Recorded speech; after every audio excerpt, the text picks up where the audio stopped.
ಆತ್ಮೀಯ ಕೇಳುಗರಿಗೆ ನಿಮ್ಮ ರಮಾಶ್ರೀನ ಅಡಿಗೆಯರ್ ಮಾಡುವ ನಮಸ್ಕಾರಗಳು. ನೀವೀಗ ಸೀತೆಯೋ ಶಾಕುಂತಲೆಯೋ ಧಾರಾವಾಹಿಯ 46ನೇ ಸಂಚಿಕೆಯನ್ನ ಕೇಳ್ತಾ ಇದ್ದೀರಾ.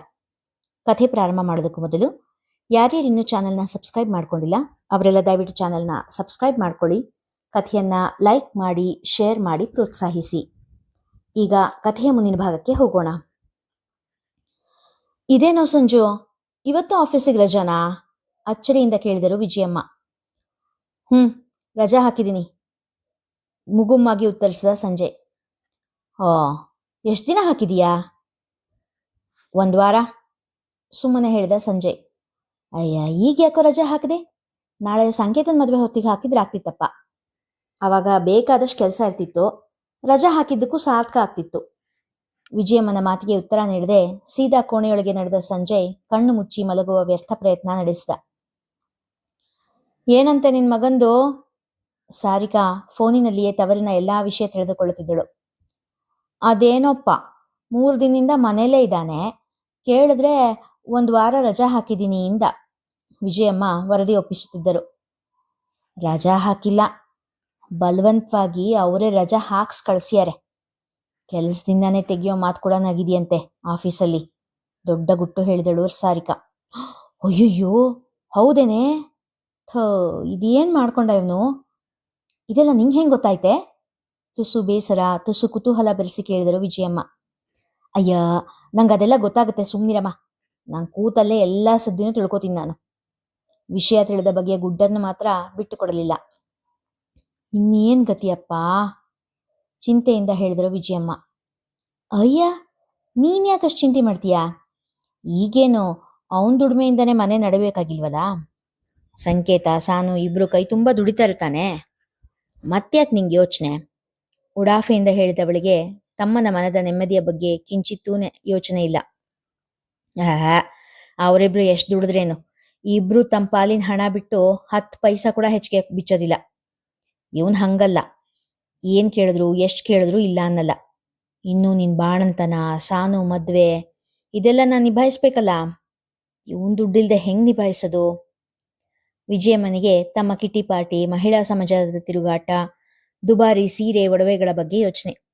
ಬ್ಯಾಂಕಿನಲ್ಲಿ ಇಟ್ಟಿರುವ ಪುಟ್ಟ ಗಂಟು ದೊಡ್ಡದಾಗಿದ್ದು ಅದೇ ಸಂಜೆಯನ ದುಡಿಮೆಯಿಂದಲೇ ಆದರೂ ಆ ಗಂಟೆಲ್ಲಿ ಕರಗುವುದೋ ಎಂಬ ಯೋಚನೆ. ಅದಕ್ಕೆ ಹೇಳಿದ್ದು, ಅವನಿಗೆ ಆ ಸ್ವೀಟಿ ಜೊತೆ ಮದ್ವೆ ಮಾಡ್ಬಿಡು, ಆಸ್ತಿ ಪಾಸ್ತಿ ಜೊತೆ ರೆಡಿಮೇಡ್ ಮೊಮ್ಮಗ ಕೂಡ ಸಿಗ್ತಾನೆ. ಕಿಸಕ್ಕನೆ ನಕ್ಕಳು ಸಾರಿಕಾ. ಅಂದ್ರೆ ಹಂಗಂದ್ರೇನೆ? ಅವಳಿಗೆ ಡೈವೋರ್ಸ್ ಆಯ್ತಮ್ಮ, 2 ವರ್ಷದ ಮಗ ಇದ್ದಾನೆ. ಈಗ ಇನ್ನೊಂದು ಮದ್ವೆ ಮಾಡ್ಬೇಕು ಅಂತ ಯೋಚನೆ ಮಾಡ್ತಾ ಇದ್ದಾರೆ ನಮ್ ಚಿಕ್ಕ ಮಾವ. ನೋಡು, ನಿನ್ ಮಗನ್ ಒಪ್ಸು, ಆಮೇಲೆ ಅವನ್ ಕೆಲಸ ಮಾಡದೇ ಇದ್ರೂ ತೊಂದರೆ ಇಲ್ಲ. ಸಾರಿಕಾಳ ಮಾತು ವಿಜಯಮ್ಮನಿಗೂ ಸರಿ ಎನಿಸಿತು. ಸಂಕೇತ, ಇನ್ಮೇಲೆ ಈ ಸಂಸಾರದ ಬಗ್ಗೆ ನೀನು ಸ್ವಲ್ಪ ಗಮನ ಕೊಡ್ಬೇಕಪ್ಪ ಎಂದರು ವಿಜಯಮ್ಮ. ಸಂಕೇತ, ಸಂಜೆಯ ಇಬ್ಬರಿಗೂ ತಿಂಡಿ ಬಿಡಿಸಿಕೊಡುತ್ತಾ ಮಾತು ತೆಗೆದಿದ್ದರು. ಇನ್ನೇನ್ ಗಮನ ಕೊಡ್ಬೇಕಮ್ಮ, ಈಗಾಗ್ಲೇ ನನ್ನ ಪಾಲಿದ್ದಷ್ಟನ್ನ ನಾನು ಕೊಡ್ತಾ ಇದ್ದೀನಲ್ಲ ಎಂದ ಸಂಕೇತ. ಸಂಕೇತ ಲೆಕ್ಕಾಚಾರಸ್ಥ, ಸಂಜೆನ ಹಾಗೆ ಭೋಳೆ ಸ್ವಭಾವದವನಲ್ಲ. ಅಯ್ಯ, ಹಂಗಂದ್ರೆ ಹೆಂಗೋ? ಇನ್ಮೇಲೆ ನಿನ್ ಜೊತೆ ನಿನ್ ಹೆಂಡತಿ ಕೂಡ ಇಲ್ಲೇ ಇರ್ತಾಳೆ, ದೊಡ್ಡ ಮನುಷ್ಯರು ಹುಡುಗಿ ಬೇರೆ, ಅವಳಿಗೆ ತಕ್ಕ ಹಾಗೆ ಮನೆ ಇರ್ಬೇಕೋ ಬೇಡೋ? ಹಂಗಾಗಿ ಈ ಮನೆ ಕಡೆ ನೀನೇ ಗಮನ ಕೊಡ್ಬೇಕು. ಮದುವೆ ಹೊತ್ತಿಗೆ ಸ್ವಲ್ಪ ರಿಪೇರಿ ಗಿಪೇರಿ ಮಾಡಿಸಿ ಒಳ್ಳೆ ಸೋಫಾ ಕುರ್ಚಿ ಎಲ್ಲ ತರ್ಸಿ ಹಾಕು, ಸುಣ್ಣ ಬಣ್ಣ ಮಾಡಿಸು ಎಂದರು. ಅದೆಲ್ಲ ಏನ್ ಬೇಡ, ಮನೆಗೆ ಪೇಂಟ್ ಮಾಡಿಸ್ತೀನಿ, ಸೋಫಾ ಕುರ್ಚಿ ಎಲ್ಲ ಏನ್ ಬೇಡ, ಈಗಿರೋದೇ ಸಾಕು. ಅವಳಿಗೆ ನಮ್ಮ ಮನೆ ಹೆಂಗಿದೆ ಅಂತ ಗೊತ್ತಿದೆ ಎಂದವನ ಮನದಲ್ಲಿ ಬೇರೆಯೇ ಯೋಚನೆ ಇದೆ. ಮದುವೆ ಆಗುವವರೆಗೂ ಇದೇ ಮನೆಯಲ್ಲಿ ಇರುವ ಹಾಗೆ ಒಪ್ಪಿಕೊಂಡು ಮತ್ತೆ ಬೇರೆ ಮನೆ ಮಾಡಿಕೊಂಡು ಹೋಗುವ ಯೋಚನೆ ಈಗಾಗಲೇ ಅವನ ಮನದಲ್ಲಿ ಓಡುತ್ತಿದೆ. ತಾಯಿ ತನ್ನ ಅತ್ತಿಗೆಯನ್ನು ಗೋಳಾಡಿಸಿರುವುದನ್ನು ಕಣ್ಣಾರೆ ಕಂಡವನಿಗೆ ಹೆಂಡತಿಯನ್ನು ತಾಯಿಯ ಬಳಿ ಇಡುವ ಆಲೋಚನೆಯಂತೂ ಇಲ್ಲ. ಸರಿ, ಹುಡುಗಿಗೆ ಸರ, ಬಳೆ, ನೆಕ್ಲೆಸು ಎಲ್ಲ ಮಾಡಿಸ್ಬೇಕು. ನೀನ್ ದುಡ್ಡು ಕೊಟ್ರೆ ನಾನು ಹೋಗಿ ಎಲ್ಲ ಮಾಡಿಸ್ಕೊಂಡು ಬರ್ತೀನಿ. ಸಾರಿಕಾಳ 2ನೇ ಮಗುವಿಗೂ ಆ ಹಣದಲ್ಲೇ ಒಂದಿಷ್ಟು ಒಡವೆ ಮಾಡಿಸುವ ಲೆಕ್ಕಾಚಾರ ವಿಜಯಮ್ಮನ ಮನದಲ್ಲಿ ಆಗಲೇ ಮತಿಸುತ್ತಿತ್ತು. ಅದ್ರ ಬಗ್ಗೆ ನೀನೇನು ಯೋಚನೆ ಮಾಡ್ಬೇಡಮ್ಮ, ನಾನು ಸುಕನ್ಯಾ ಇಬ್ರು ಹೋಗಿ ನಮಗೆ ಬೇಕಾದ್ದನ್ನ ತಗೊಂಡ್ ಬರ್ತೀವಿ.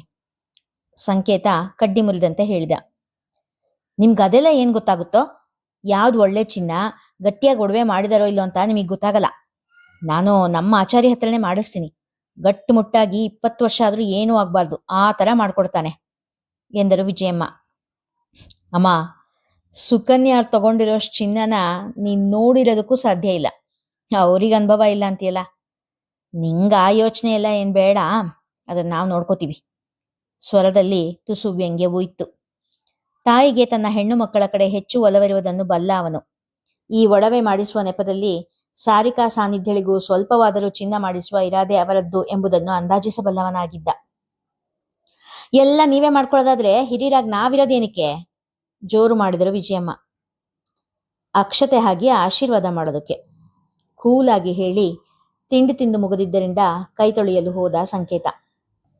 ಪರವಾಗಿಲ್ಲ ಕಣೆ ಸ್ವಾತಿ, ನಿಮ್ಮ ಆಫೀಸ್ನಲ್ಲಿ ರಜೆ ಸಿಕ್ಕಿದೆಯಲ್ಲ. ನಮಗ್ ನೋಡು ಹಿಂಗೆಲ್ಲ ರಜೆ ಸಿಗೋದೇ ಇಲ್ಲ.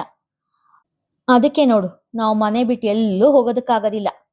ಜಯಂತಿ ಹೇಳಿದಾಗ ಸ್ವಾತಿ ಹೋದ ವಾರ ಅವರು ಗೋವಾಕ್ಕೆ ಹೋಗಿದ್ದ ಫೋಟೋ ವಾಟ್ಸಪ್ ಸ್ಟೇಟಸ್ನಲ್ಲಿ ನೋಡಿದ್ದನ್ನು ನೆನಪಿಸಿಕೊಂಡಳು. ಜಯಂತಿ ಮಾತಿಗೆ ಬದಲೇನೂ ಹೇಳದೆ ಸಣ್ಣನಾಗಿ ನಕ್ಕಳು. ಎಷ್ಟು ದಿನ ರಜೆ ಹಾಕಿದೀಯಾ? ನೇರವಾಗಿ ಎಷ್ಟು ದಿನ ಇರುವೆ ಎಂದು ಕೇಳಲಾಗದೆ ಸುತ್ತಿ ಬಳಸಿ ಕೇಳಿದಳು. ಭಾನುವಾರ ರಾತ್ರಿ ಬಸ್ಸಿಗೆ ಬುಕ್ ಮಾಡಿದ್ದೀನಿ ಅದಕ್ಕೆ. ಸ್ವಾತಿ ಹೇಳಿದಾಗ ಸದ್ಯ ಹೆಚ್ಚಿಗೆ ದಿನವೇನೂ ಇರೋದಿಲ್ಲ ಎಂದ ನೆಮ್ಮದಿಯಲ್ಲಿ, ಅಯ್ಯೋ ಇದೇನಿದು, ಹಿಂಗ್ ಬಂದ್ ಹಂಗ್ ಹೋಗೋದು, 1-2 ದಿನ ಆದ್ರೂ ಇರೋ ಹಂಗ್ ಬರ್ಬೇಕಾಗಿತ್ತು. ಪಾಪ ಅತ್ತೆ ಯಾವಾಗ್ಲೂ ನಿನ್ ನೆನ್ಸ್ಕೊಂಡ್ ಕೊರಗ್ತಾ ಇರ್ತಾರೆ ಎಂದವಳ ಮಾತಿಗೆ ಊಟ ಮಾಡುತ್ತಾ ಕುಳಿತ ಯಾರೂ ಉತ್ತರ ಕೊಡಲಿಲ್ಲ.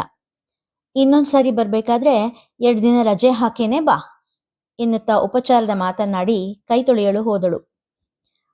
ಸುದೀಪ್ ಊಟದ ಸಮಯದಲ್ಲಿ ಕೂಡ ತಂಗಿಯ ಕಷ್ಟ ಸುಖ ವಿಚಾರಿಸದೆ ಹೋಗಿದ್ದು ದೇವಿಕಾ ಅವರಿಗೆ ದುಃಖ ಉಂಟು ಮಾಡಿತ್ತು.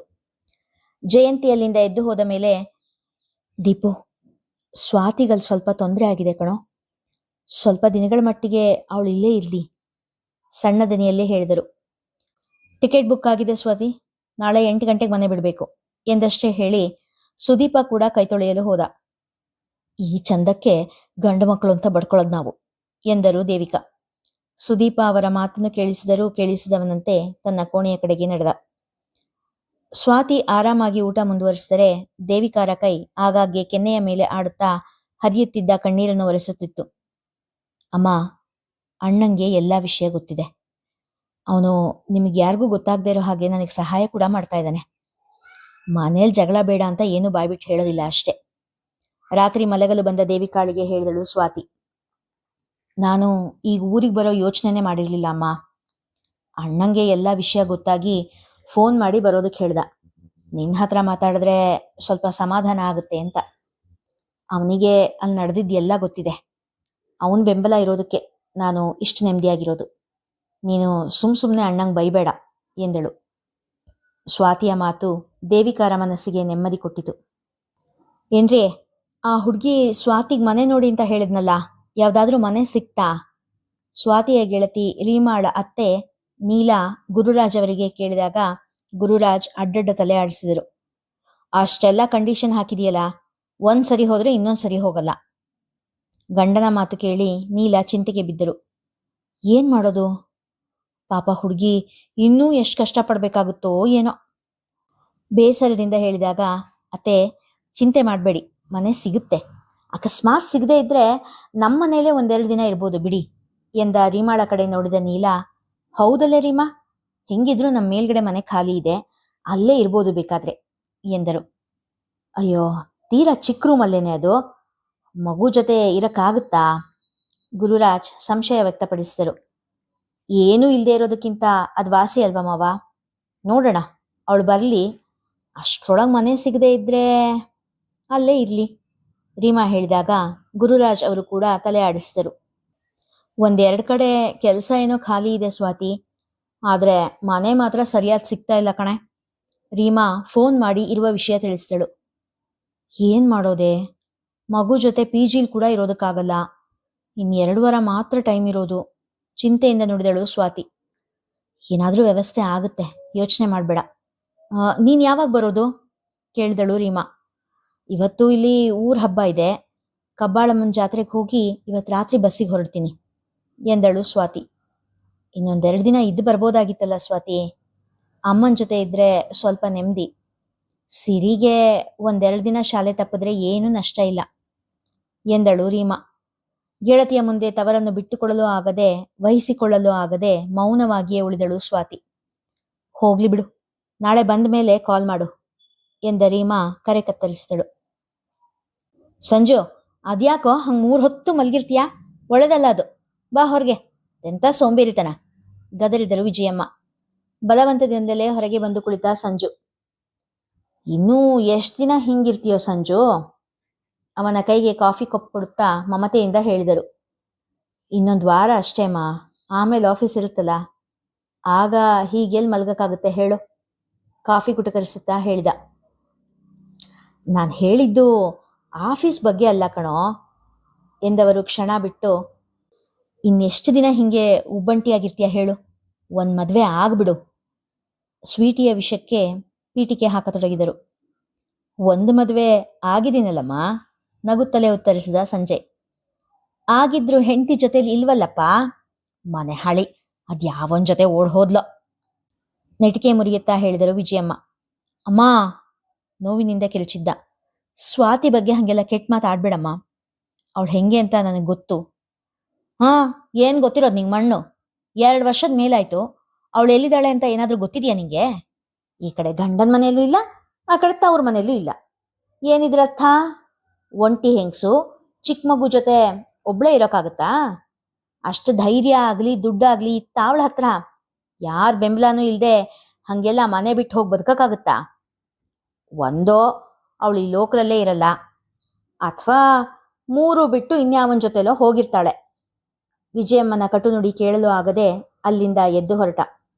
ಮನೆಯಿಂದ ಹೊರಗೆ ಬಂದವ ಚಪ್ಪಲಿ ಮೆಟ್ಟಿ ಕಾಲು ನಡೆದಲ್ಲಿಗೆ ಹೊರಟ. ಇಲ್ಲಿಗೆ ಇಂದಿನ ಸಂಚಿಕೆ ಮುಗಿಯಿತು. ಮುಂದಿನ ಕತೆ ಮುಂದಿನ ಸಂಚಿಕೆಯಲ್ಲಿ. ಕಥೆ ಇಷ್ಟವಾಗಿದ್ರೆ ಹೆಚ್ಚು ಹೆಚ್ಚು ಜನರಿಗೆ ಶೇರ್ ಮಾಡಿ, ಕಥೆಯನ್ನ ಲೈಕ್ ಮಾಡಿ, ಹಾಗೆ ಕಾಮೆಂಟ್ ಸೆಕ್ಷನ್ ಅಲ್ಲಿ ನಿಮ್ಮ ಅಭಿಪ್ರಾಯ ತಿಳಿಸಿ ಪ್ರೋತ್ಸಾಹಿಸಿ. ಧನ್ಯವಾದಗಳು.